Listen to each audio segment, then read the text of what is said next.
আসসালামু আলাইকুম সুপ্রিয় দর্শক জেএফএল কিচেনে আপনাদের সকলকে স্বাগতম। আজকে আমি আপনাদের সাথে শেয়ার করব মাত্র 1 লিটার দুধ দিয়ে মিষ্টি দই তৈরির রেসিপি। আজকে আমি সনাতন পদ্ধতিতে মিষ্টি দইটি তৈরি করে দেখাবো, আর এটা কিন্তু একদম পারফেক্ট হয়েছে। আশা করছি এই রেসিপিটিও আপনাদের ভালো লাগবে। আর এই মিষ্টি দই কিন্তু চাইলে এই রমজানে আপনারা ঘরে বসে তৈরি করে নিতে পারেন। আমার মিষ্টি দইয়ের একটি আধুনিক পদ্ধতিতে মিষ্টি দই তৈরির একটি রেসিপি আমার পেজে দেয়া আছে, চাইলে আপনারা দেখে নিতে পারেন। ডিসক্রিপশন বক্সে লিঙ্কটি দেয়া থাকবে। আশা করছি বরাবরের মতো আমার আজকের রেসিপিটিও আপনাদের ভালো লাগবে। ভালো লাগলে অবশ্যই পেজটি ফলো, চ্যানেলটি সাবস্ক্রাইব করে চ্যানেলের সাথেই থাকার অনুরোধ রইল। তো আর কথা না বাড়িয়ে চলুন মূল রেসিপিতে চলে যাই। মিষ্টি দই তৈরি করার জন্য প্রথমে চুলায় প্যান বসিয়ে এর মাঝে নিয়ে নিচ্ছি চিনি। আমি এখানে হাফ কাপ চিনি নিয়েছি। আমি হাফ কাপ চিনি দিয়েই দইটি তৈরি করব, তাই হাফ কাপ চিনি নিয়েছি। হাফ কাপের অর্ধেকটা চিনি আমি প্যানে নিয়েছি।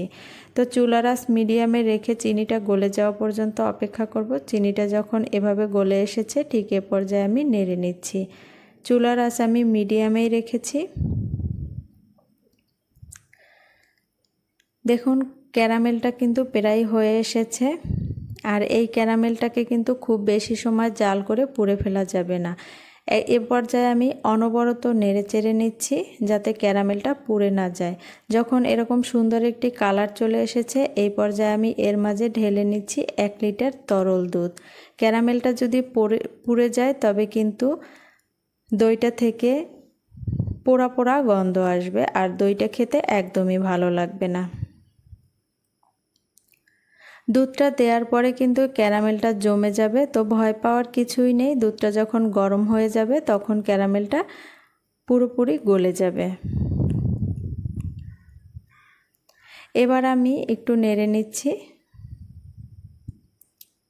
এ পর্যায়ে কিন্তু আমি চুলার আঁচ মিডিয়ামে রেখে দুধটা জাল করে নিচ্ছি।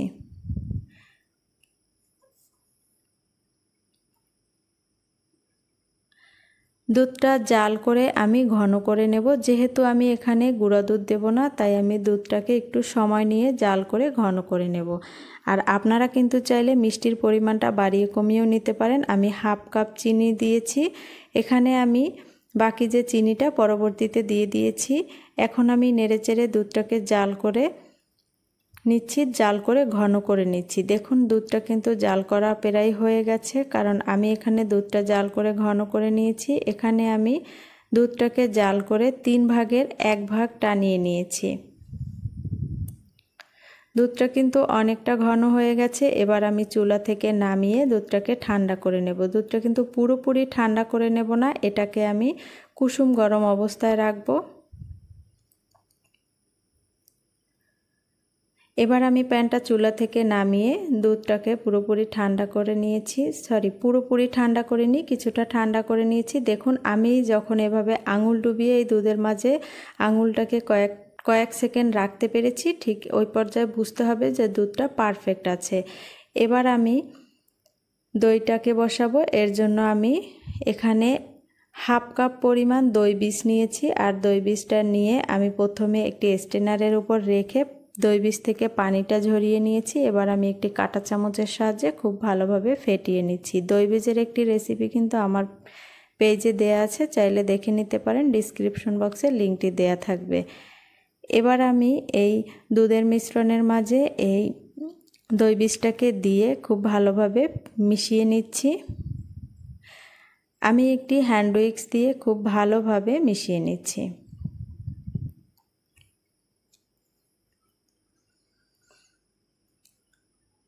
খুব ভালোভাবে মিশিয়ে নেওয়া হয়ে গেছে।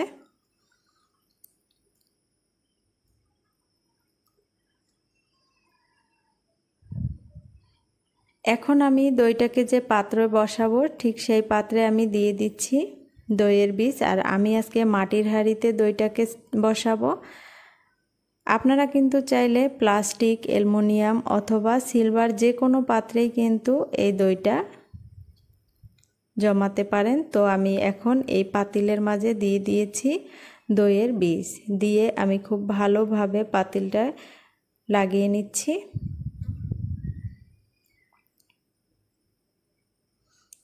খুব ভালোভাবে লাগিয়ে নেওয়া হয়ে গেছে। এ পর্যায়ে আমি এর মাঝে ঢেলে নিচ্ছি সেই দুধটা।